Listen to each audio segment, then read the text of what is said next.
Hello, School Transportation Nation. It's Tony Corpin. We've made it to another fun-filled episode of the School Transportation Nation podcast. I have with me Mr. Ryan Gray, editorial extraordinaire. Ryan, welcome, sir. Hello, Nation. As always, it's great to be with you as we get ready to put a stamp on 2025 and turn to 2026. Wonderful. We also have Taylor Ekbatani, another editorial wizard out there. She's herding cats, always getting the story. What is on the docket this week, Taylor? I feel like we've got some really good stories lined up. What's this episode about? You know, we always got some really great stories lined up, but this episode is looking in the past, our top 10 web articles from 2025. So throughout this year, looking at them, I think it's no surprise that they are all unfortunately negative. So they are, I know, but Ryan always says if it bleeds, it reads. And I just don't like that. No. Well, it bleeds, it leads. Well, but doesn't it also read? True. But the saying is if it bleeds, it leads. You butchered that one, Taylor. I'm sorry. If it bleeds, it leads. I guess you could use either one, but we'll go with if it bleeds, it leads. It's a Taylor outtake right there. I think I think we're just going to keep that in the episode. I definitely think that's a keeper. But yeah, so the articles looked at, school bus crashes, student injuries or fatalities, incidents involving driver misconduct or error. So everything kind of in that negative realm. All 10 topped articles were by Merari Acevedo. So I want to give a big shout out to her. She is doing a great job. Whoa. We joke she's our crimes and court reporter. But yeah, so she's just doing a great job finding all those hot stories. And, obviously it's what everyone is interested in reading about. So I think I can do like a little top 10 really quickly, top headlines, and then we can dive into them. Does that sound good? Go for it. That sounds really good, but we got to give love to the sponsor, right? TransFinder, the leader in school bus routing software. We couldn't do it without them. And they love top headlines. They love those eyeballs on stories because TransFinder is always making headlines too with all their great products. So we appreciate them. Guys, go make sure you check out TransFinder, transfinder.com for all the details there. And Taylor, without further ado, take it away. All right, I'm going to rapid fire these headlines off, all right? Here we go. Here we go. Do it. So, former Pennsylvania school bus driver charged for inappropriately touching students. Indiana school bus driver arrested for allegedly driving while intoxicated. Kindergartner struck and killed by school bus. 8-year-old struck, killed by vehicle after exiting school bus in Texas. Pennsylvania kindergartner struck by school bus. Over a dozen injured in a New Jersey school bus crash. Missouri child hit by pickup truck while getting off school bus. Alabama school bus driver falls asleep at the wheel, then crashes. School bus crashes into Pennsylvania home. Michigan middle schooler dead after exiting school bus. So not positive, happy headlines. Those are cringy. Those are cringy headlines, Taylor. Let's get some. Where's the happy headlines? Nobody's reading the happy stories. What the heck? That's what I'm saying. Well, folks, as you said, if it bleeds, it leads. And we get so much feedback from the readers and they're always looking for positive stories. And certainly, we need to recognize that not simply folks in the industry are reading STNonline.com. So there is that. But certainly, I think they're not all reading STN Online. They must be. I can't believe they are, it. but they're not the only. They're not the only audience. Is my point. And that's true. That's true. There's a lot of folks out there that might not necessarily be in the industry, or they're aligned to the industry. They're not actually in student transportation. Sure. So there is that aspect of things. But certainly, when you see these headlines, folks are always looking to learn from mishaps, right? In a industry that is so predicated on safety training. We talk about it all the time. What can we learn from what happened? That's the only way the industry gets better and obviously has a very good and, even an outstanding safety record compared to all other vehicles, especially getting kids to and from school. There's really no safer way to do it. And yes, we're seeing a lot other modes now coming to the surface that people are using. But, again, these are all, for the most part, involving the school bus. And folks see these things and they look at them. And I think there's always that but for the grace of God go I element to this as well. But certainly, finding out what happened so they can look at their own operations and look at what they're doing in terms of training to self-evaluate and try to make sure that these things don't happen to them. Yeah, I mean, I'll preface, Ryan, that all the kind of horrific headlines that Taylor just read, those are not STN original stories. Those are all picked up from media outlets around the country. We grab a hold of them, we rewrite them kind of in our own voice. So just to kind of like clear the air on, if STN's looking for negative stories, we're not. This is just what's out there in the ether, and we're just reporting the news. And I think it's good for people to see these kind of stories. And I think mainstream media, school transportation is constantly, I'll call it almost demonized, in a very negative light. Like if there's a school bus fire, very isolated to happen, but man, it's on every channel because it's just visual. It's a school bus, just like a car accident. They happen all day long. They don't make the news, but when it comes to a school bus, it makes the news at a very, small level. The percentage of accidents, it's just so low versus, consumer automobiles or things like that. It's just, it takes a bigger, presence in the media just in general when you've got the yellow school bus involved. So just kind of put that out there. But I do believe that we do our best to kind of learn from these situations and try to bring to light what can we do better as an industry instead of just simply pointing the finger. It's about like, how do you train up? How do you get everybody kind of to address some of these bigger issues? And you can draw conclusions, and we don't know situationally everything that happens in every certain situation. Maybe a news outlet doesn't report everything, but we do our best to kind of dig out that story for our readers at stnonline.com. And kind of expanding on that a little bit, I think it goes to say, right, a district could do 100 positive things, and then it's that one negative thing that unfortunately makes the news. And, we at School Transportation News really do, I think, a really good effort on finding a lot of those positive stories and reporting on them. And also, I think industry wide, if you guys have good news that you guys are doing, or there's a driver that you want to highlight, like we always want to hear about that. I think I preached about this like a couple episodes ago, but take advantage of the rising stars, the garage stars, tell us what's happening in your guys' operations so that we can continue to, report on great news, because we don't know about it if no one tells us. And so I think that's just a call to action for 2026 industry wide. If you guys are doing anything or have anything on the books, please send it to us. We want to hear about it. We want to follow up. With that, should we dive into the articles? All right. So the top 10. So we're going to start from the back. So number 10, the 10th most viewed article.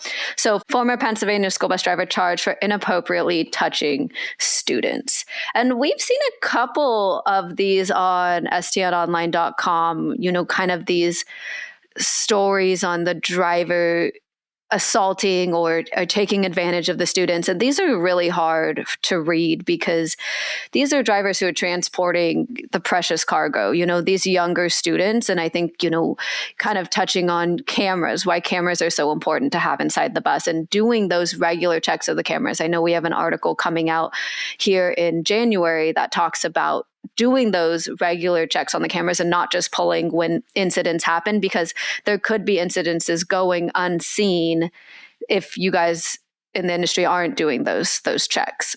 Do we know if that's a special needs vehicle, Taylor, or was that just a general ed bus? Do we know? I believe it was a general ed, but certainly students with special needs are even more prone to being taken advantage of. And that's putting it lightly. I mean, it's absolutely heinous crime. And just as many, if not more, of these sexual assaults are student on student. And especially when you're looking at students with disabilities.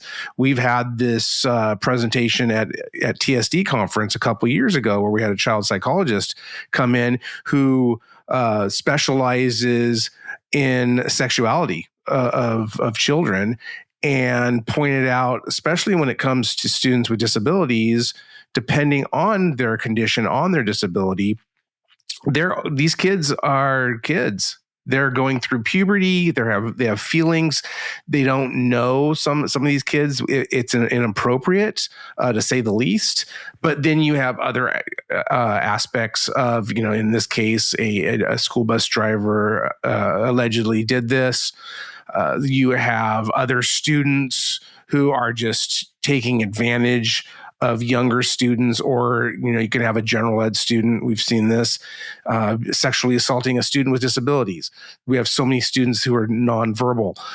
It's just one of those issues that, yes, it's very squeamish, but as giving a sneak preview for the January issue as well, our good friend, contributing writer and expert, Linda Bluth, Dr. Linda F. Bluth, she's writing about sexual assault and the call for action to talk about this.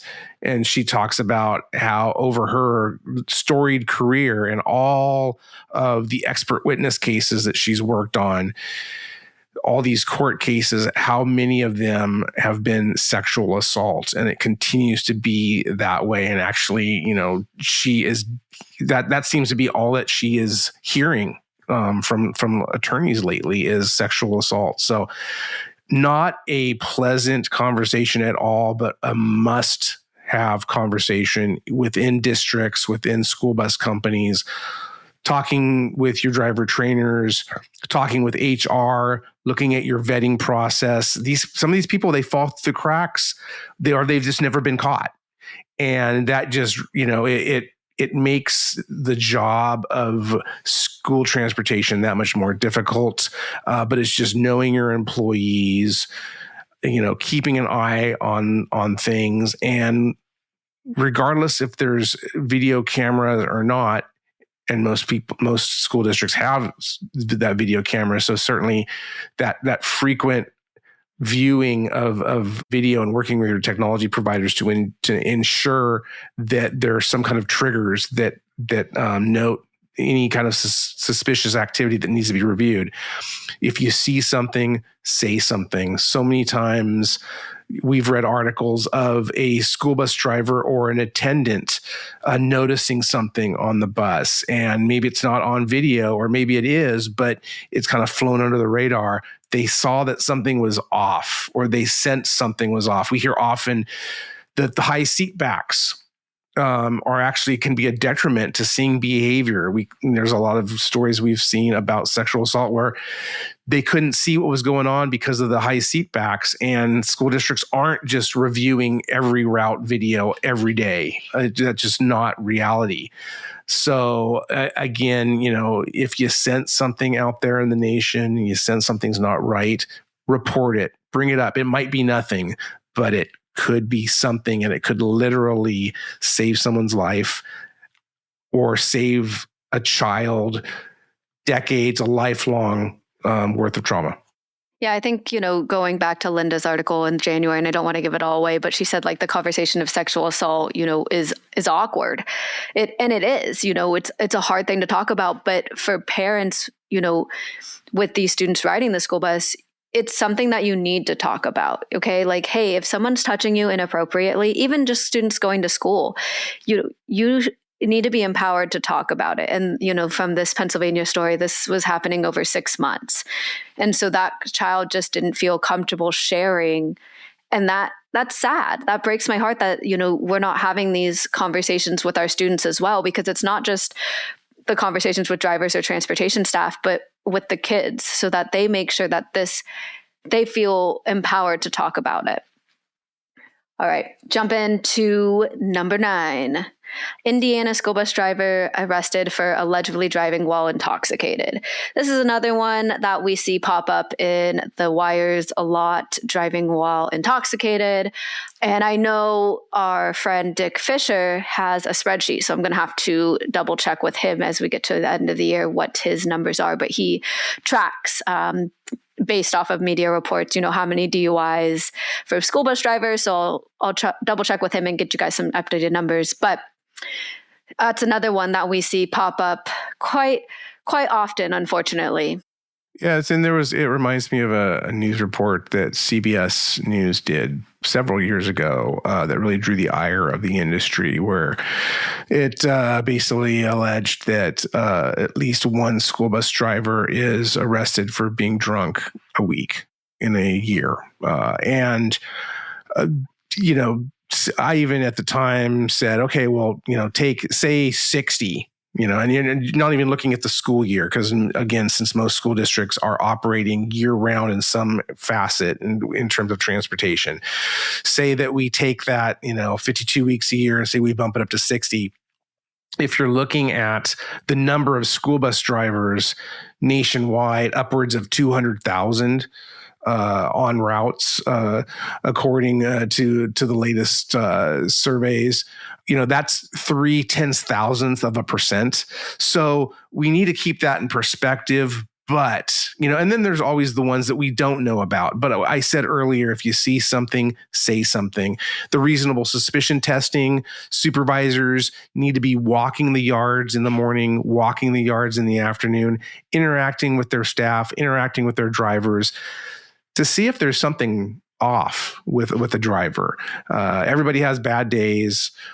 Certainly, but these professionals, they're trained in noticing if something is off or there's a smell that smells like alcohol, or just something's not copacetic there. Report that, say something.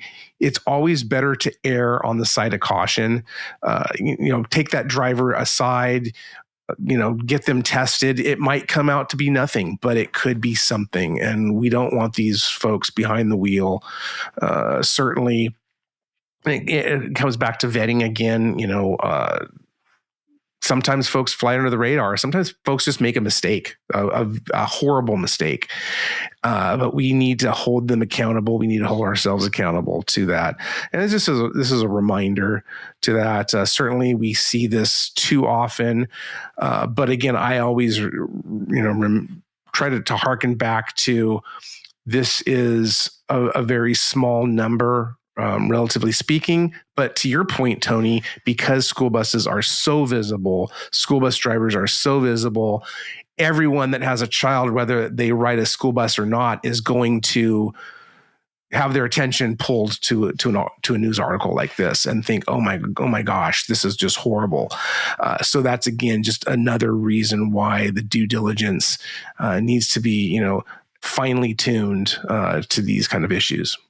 Okay, number 8, a kindergartner struck and killed by a school bus. And so another heartbreaking one to read. I know you guys have talked a lot about illegal passing and, the PSAs that are coming out. I think it also is on training, because this was a school bus driver who hit a student. There's not a lot of details in this article. So this was in Wisconsin, just 2 days into the new year. So this happened on January 2nd of 2025. A kindergartner was killed in a fatal bus accident. And, in reviewing the 2024-2025 National School Bus Loading and Unloading Survey, they reported on a fatality in Wisconsin. A 5-year-old boy had unloaded from the school bus at school. The student had dropped an unknown item and crawled under the bus to retrieve it. So we see that, sometimes as well. A student dropped something, they went under the bus, a student's running after the school bus. So these are also lessons that have to be taught to the student as well. It's like, hey, you can wait to get that item until the bus is pulled away. Or, hey, maybe the item is just not that important. And so educating students as well, I think really hammering on that fact, don't run after the school bus. all of these things that we as adults know that just maybe you have to tell a kid multiple times before they hear it. Absolutely. And just like I always think too of when the kids are playing with the ball and the ball goes into the street, what's the first thing that, we as parents tell them? Hey, do not go out, do not run after it. Get an adult, let the ball go. Same thing needs to happen with anything that's dropped around the school bus. You just, there's all this training that goes into what the driver needs to be looking at through the mirror, rocking and rolling, counting the kids away from the stop. All those things, regardless, it just takes 1 second for a child to double back and you have a tragedy like this. So again, training. And that, like we said earlier, extends not simply to the school bus drivers and attendants, but also the students themselves and their parents. I mean, the parents hold a big responsibility in this whole equation as well. So certainly, a tragedy didn't have to happen, didn't need to happen, but it did. And, what can we learn from it? Especially, Taylor, as you mentioned, the National Loading and Unloading Survey, where all of the fatalities came at the hands of the school bus. Again, not placing blame on the school bus driver, but the fact is that you look at that survey, it goes back to 1970, and nearly 60% of fatalities have been by the school bus. So we cannot forget that aspect when we're talking about danger zone safety. A lot of the headlines are dominated by illegal passing. Certainly that is a big problem as well. But we cannot forget the entire danger zone, the school bus stop, keeping those kids safe. Yeah, speaking of danger zone, I think we're on 7 popular. An 8-year-old struck, killed by vehicle after exiting school bus in Texas. So, kind of jumping on that same realm, Ryan, but this one was by a passing motorist. However, it sounds like the student was dropped off at their apartment complex, and then she was speaking to a friend. She ran into the roadway for an unknown reason, and then the motorist didn't have time to stop and then hit the child. So, another kind of instance where communicating with the student on proper loading and unloading procedures. Based on the article, it doesn't sound like the school bus was in the vicinity anymore. So they had dropped the student off, and then, the student was playing, talking to a friend, and then ran back into the street. So just another example of why training and education is so important. And I hear this often from readers, and they say, well, there's nothing we can do about that. That's not our fault. And it is. And I know I don't mean to make it sound cavalier, but it can come across that way. You can't tell the parent that, the school district, that we weren't at fault. And while that might be true, it just plays into the whole transportation and traffic safety. And I've mentioned this previously, where school transportation departments, they need to position themselves and should be viewed as the transportation and traffic safety experts in their communities, especially when it comes to children. And I'm sure that it hit the folks very hard out there in Texas. Anytime a student is struck, hurt, in this case, killed, absolutely, it's heartbreaking. But it's just a reminder of, transportation when you're onboarding these students in the beginning of the year, and you're bringing the parents up to speed with the expectations. It's just, repeating that the need for that training to get the kids to know what they should be doing and what they should not be doing. And again, this is an article that just illuminates some additional things for folks to think about. Again, it's like, oh, well, the school bus wasn't there. And that's why this was not included in the National Loading and Unloading Survey, because that one is based on police reports when the school bus is on scene. But we at STN always are looking for anything that the industry can learn from if it's dealing with transportation, and it could be after the fact, but still this student was had just been dropped off not too long before by their school bus there. So just one of those things. What can we glean from this? What can we learn? What can we do better in our operations? Agreed. Jumping now to number 6, Pennsylvania kindergartner struck by school bus. So again, staying with the same theme, we jumped back to Pennsylvania. Pennsylvania was top 3 of our top 10 states that something has happened in. So maybe we have a lot of Pennsylvania readers, or maybe they're just, I don't know, interested in what we have to say. But so Pennsylvania kindergartner struck by school bus. The girl was struck by the same school bus that had just dropped her off. So one of those instances where she unloaded off the school bus, and then while she went out to cross the road, this bus pulled in front and hit the child. So again, I know there's a lot of conversations on crossing arms and, whether those improve safety of a student. I think they were just passed at the National Congress on Student Transportation, to equip all school buses with crossing arms. So curious to see if that, makes a difference in some of these articles that we're seeing. But certainly it's hard to talk about these stories, and especially repetitively. And this was actually the second of the 10 stories that were actually latest news. So we had mentioned earlier that most of these were all wire reports. 8 of them were. 2 of them were latest news, and they both involved kindergartners. So that, again, speaks volumes.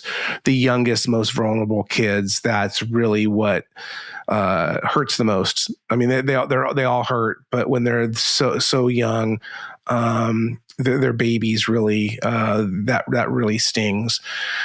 And, I think that, you were talking about the crossing gates at the front of the bus, or crossing arms. There is a trend moving and has been for years about why are we crossing kids to begin with, and especially that young. That was what kind of jumped out at me with this article. Why a student was crossing at 8 years old, maybe. And again, I've never routed school buses, so take this with a grain of salt. But I see some of these videos, and some of them look maybe around 8 or 9 or 10 years old, and we just know from the surveys and the research out there that kids that young, they just don't have that depth perception to judge distances with vehicles. And certainly, if you have an illegal passer, that needs to be handled. That was bad enough. But anything that this happens, you wonder, should we maybe be only going to what's so-called right-hand stops only, or picking up on the student's home side of the street. So again, it's something for districts to look at, and look at how they route their own operations, how they select school bus stops, how they evaluate school bus stops, and just looking at it from a perspective of, is there something that we can do differently? And it's so anxiety riddled that transportation, it's like you're in that risk management mode and risk elimination mode. Really, it's like always trying to think, how can we do a better job? And there's only so much you can do. Our good friend Jeff Castle at the School Bus Safety Company says that safety is the removal of risk, and I think that is an ultimate goal, a goal that we have not achieved yet as an industry, and it's an extremely difficult one to achieve. A lot of folks say it's impossible. But issues like this, articles like this, just give us pause and think, what can we do to try to remove the possibility of this happening again? And I'm going to quote Mr. Fisher here for a second, but he always brings up California and how they are the only state to actually, the school bus driver gets out of the bus and crosses the child. And I believe they have not had a student crossing fatality. Ryan? I forget what it is, but decades and decades back to like the 40s or something like that. And that's what they attribute that to. And that's kids, I believe, up to through fifth grade. So again, that's what that age that we're talking about. So 8 years old, that's probably a fourth grader, I'm imagining.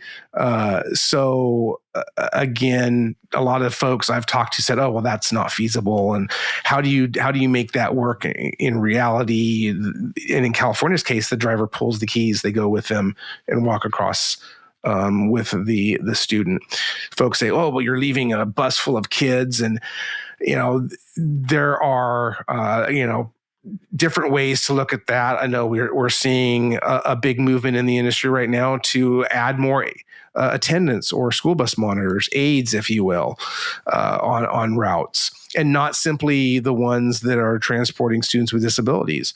So we know that the use of monitors and aides is proven to help with school bus driver retention because, we've talked about this a lot as well, that we don't expect teachers to teach a full classroom of 30 kids with their back turned the entire time.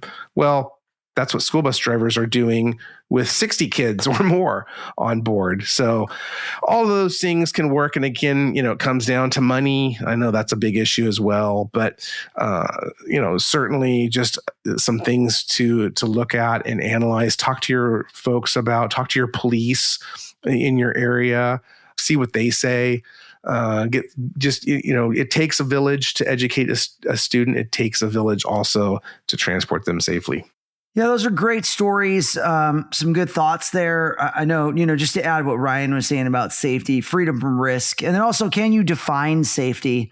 That's always a big one. What is safety? People know aspects of safety, but freedom from risk, that's really what you want at the end of the day. And like Ryan said, our friend Jeff Castle, School Bus Safety Company, always enlightens us with his pearls of wisdom. And that's one of those ones, training after training, you ask people, what is safety? It's hard to define.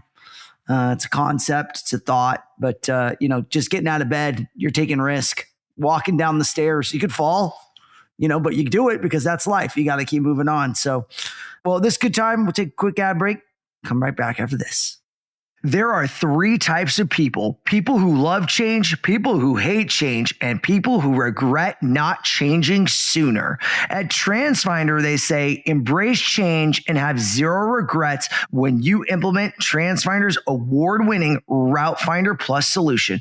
Clients often share how they are saving money with Plus. They also share how easy Plus is to use. TransFinder's experts make implementation pain-free, and clients wish they had made the switch sooner. Plus turns 6 years old in 2026 and is more robust than ever. There's a reason why 1 in every 3 students receiving school transportation takes a bus with TransFinder's solutions on it. Don't let fear of the unknown hold you back. Kick off 2026 right. Contact the TransFinder team at 800-373-3609. That's 800-373-3609, or email them at getplus@transfinder.com to learn more about Route Finder Plus and their other award-winning solutions and services. All right, keep hitting us with these stories, Taylor. Let's keep them going. All right, number 5, actually a little different-ish from what we've been talking about. Over a dozen injured in a New Jersey school bus crash. So this was, I think kind of a shocking photo. So I think that's kind of what got people. But you see the school bus on its side overturned. 15 students were injured along with the school bus driver. This happened in New York. The school bus was attending a post-wedding celebration. It was actually headed from a rabbinical school in New Jersey to a wedding celebration in New York. So, but yeah, you mentioned that photo, and the local mayor there posted on Facebook, and you see that bus, and it's a little bit, there's some roof crush, a little bit skewed, if you will. And so anytime folks see that, that's going to grab their attention, and they're always analyzing how the bus reacted to the crash. And anytime that kids are hurt, and there were at least a couple that were hurt pretty badly, one at least that they said was fighting for their life. We don't know I don't think we ever had a clear indication on what happened with that 14-year-old child. But still, when it comes to crashes, they happen a lot in terms of other motorists, usually rear-ending a school bus or running a red light.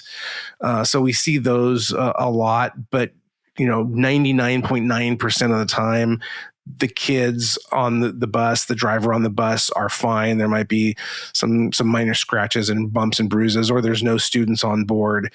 But anytime we do see something like this make the news, definitely we look at this and see, what happened, what can we provide folks information on, so that they can do a deeper dive and say, hey, again, let's look at our own operations.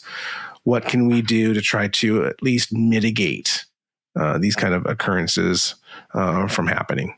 Number 4, we have a kindergartner again. So seems like, this age group is really susceptible to injuries and fatalities, obviously because they're very young. But Missouri child hit by pickup truck while getting off school bus. So this boy, I believe, they didn't specify. It was a 6-year-old who was not identified.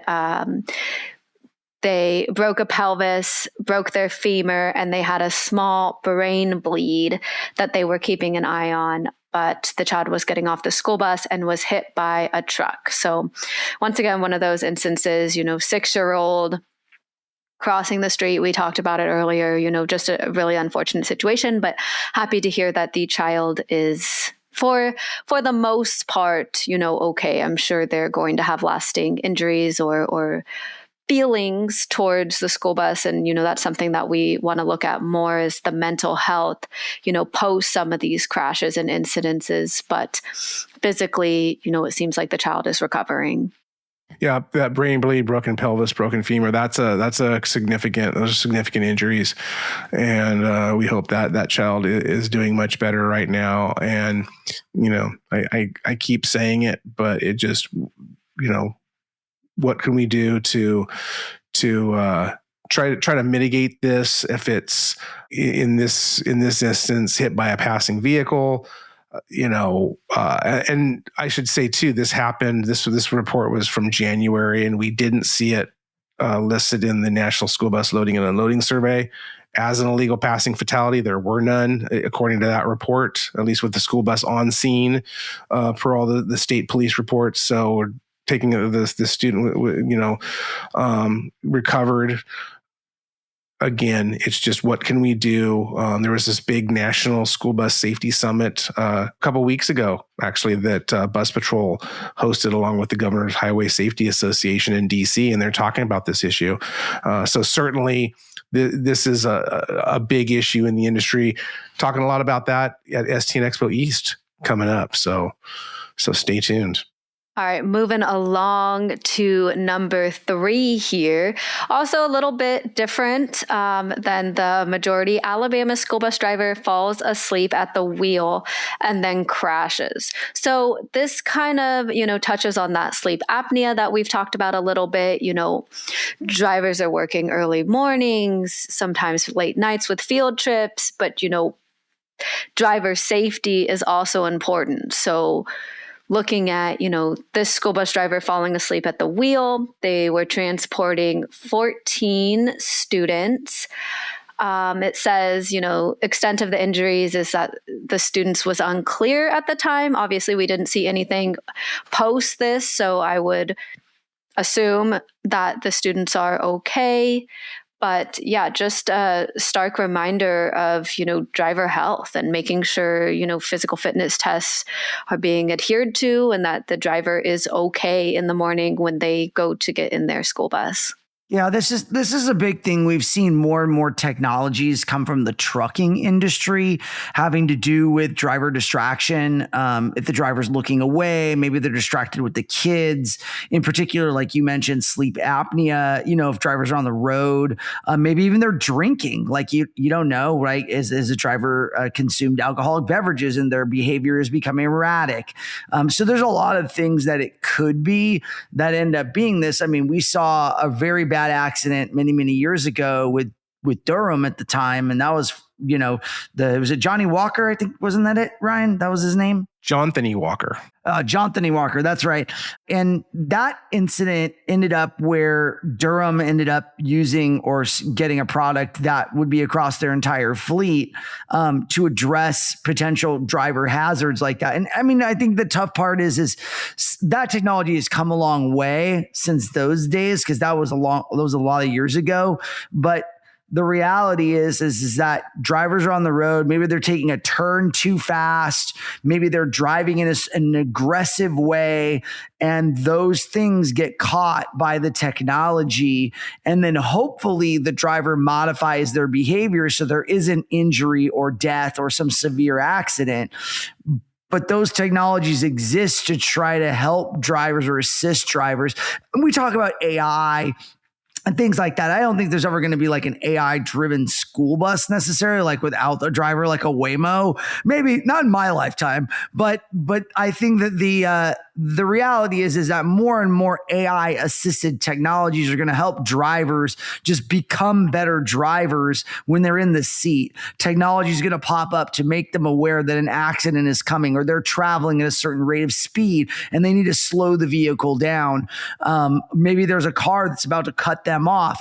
They can take evasive action. If the technology tells them faster than a human can react, the technology is reacting and notifying the driver of an imminent accident or something coming. So that's kind of like stuff down the road. It takes time for the OEMs to integrate that high level tech. You're starting to see it in consumer automobiles, and that stuff has a way of matriculating through to commercial. It just takes a lot of time. And something that, jumped out at me when I saw this was, with the driver shortage, quote unquote, and a lot of school districts not having enough drivers to cover routes, or they're late because of driver shortages and they're moving drivers around, that drivers could be speeding. We've heard that and seen that in some wire reports that, the drivers are speeding to get to the stop, or like going, missing the stop. That happens, or has been reported to happen at sometimes. So again, let's take a breath. Let's make sure that the kids get there safe and sound. If we're a little bit late, I know I've talked to transportation directors that say, hey, we're willing to accept that, especially if it's tied to a driver shortage and it's not just a driver who's just late for the sake of being late. They can live with that, because again, they want to make sure that driver gets there safe, the kids get to school and home again safe. If they're a few minutes late, then so be it. Number 2, we are working through this top 10 list. Number 2, school bus crashes into Pennsylvania home. So there is Pennsylvania again, making an appearance here in our top 10. But at this time, there was no children on board the bus at the time of the crash. The driver was taken to the hospital evaluation. No injuries were reported, but it sounds like the driver was driving, struck a pickup truck in front of the home, and then the impact pushed the truck through the front porch and into the house. So the article recounts, the person who was inside of the house with his daughter, the terrifying moment. I'm sure we would all be in a similar terrified state if a vehicle kind of just came through our living room. But no real information on what caused the crash, just that there was no one on the bus and the investigation was still undergoing at the time we wrote the article. And here we are, number 1, Michigan middle schooler dead after exiting school bus. So Again, middle school students still in that younger age group. This was actually a teenager. Oh, I guess middle school is a teenager. Yeah, it could be, so 14-year-old, probably, 8th grade or around there. They were, again, and this indicates, it sounds like the bus had already left the stop, dropped off this student near the elementary school, and then the boy was found dead shortly after. So a neighbor had discovered the body on the sidewalk and called 911. The boy was pronounced dead at the scene, and he was assumed that he was walking towards his home. So again, the police said that they did not believe foul play was suspected. This could have been a health issue. We don't know. But again, one of those things where school transportation professionals can control only so much, but it just indicates too, was there something happening with the student on board that went unnoticed? If they were having a health issue, were they exhibiting any signs? Can video be looked at later to say, hey, let's look at this student and see if they provide any indication of something being wrong? The fact that, again, that the police said no foul play was involved or was thought to have been involved really makes you scratch your head. But a very sad circumstance, regardless of how it happened or what happened. And our thoughts and prayers go out to all these kids and their families. They're hit, they're injured, they're tragically killed. We don't want to see that in the industry. That's the worst nightmare. That's just the absolute worst nightmare of any school transportation professional, any educator, child safety advocate. We want to see these kids thrive, get to and from school, learn, become eventually productive adults in society. And it's just so tragic to see these lives end far, far too soon. But again, that's how I would look at a case like this is, let's train again on interacting with our students, trying to keep an eye on them. And it's hard, again, when we're talking about the driver and if the driver has no attendant, but certainly we talk all the time about greeting the students as they come on board and greeting them or saying goodbye, interacting with them as they're leaving. And was there something that could have been noticed that wasn't, or maybe it was noticed and it just wasn't, again, this seemed to have happened before anybody probably could report it. So a very sad situation.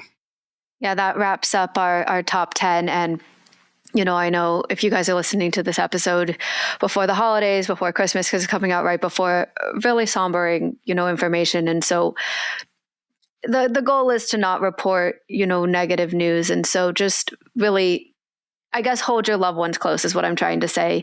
And just appreciate the moments for what we have and train and train and train. And, tomorrow is not promised, but as we continue to report, I hope that you guys listened to these top 10 and really brought them back into your hearts and focused on training and what you guys could do better as you go into 2026. Not that you're already not doing great jobs. And I know, a transportation director, a school bus driver has a lot on their plate. I see it in the comments. I know you guys are navigating a lot. So just thinking about everyone out there and sending good vibes. Yeah, I'll echo that, Taylor. I feel like, going into the new year, we always are looking for ways to strategically, how do we improve what we do? How do we work better as a team cohesively? What can we do to improve service for the customer, right? And the customer for transportation is the students, right? The school, the administration, the families, the communities. We're always looking to arm you guys with those tools. So, I invite you to go check out the buyer's guide. The team put a lot of energy and effort into it. It's called Best of the Best 2026. It's got a lot of analysis in there, a lot of data, a little bit different than the run-of-the-mill like news story issues. It's got a lot more thoughtful analysis in there about where the industry is headed, what you can foresee or plan for. It's got all the connections to all the state associations, dealers, OEMs, technology, suppliers of all the equipment available to you out there. And then also our January issue, which Ryan touched on around special needs, recapping our TSD conference, talking about, funding and talking about just trends in the market around special needs specifically and behavior equipment. There's just so much there to unpack. So go to stnonline.com, click on that magazine tab, go read the latest and greatest. I really invite you to do so. Want to extend a special thanks to my co-hosts here, Mr. Ryan Gray, Ms. Taylor Ekbatani. It's been a great year. We appreciate you guys sharing your knowledge on the podcast and just being here and really making a great effort with bringing our community all the great news and information, kind of better themselves. And I think Bill Paul, who founded STN, he always had a mission of trying to provide information to school transportation professionals to save lives. And if what we do or what you read, if that helps you save a life, we've done our job, right? I can feel good. I can go to sleep at night and feel like, hey, we did our job. We've helped you, the school transportation nation, with your improvement of your skill set and maybe improving your team skills. So we want to continue with that mission as strong as ever in 2026. So we appreciate you and being part of our community, and so much so. And we appreciate our sponsors too, TransFinder. They've been with us all year long on the podcast, so make sure and give them some love.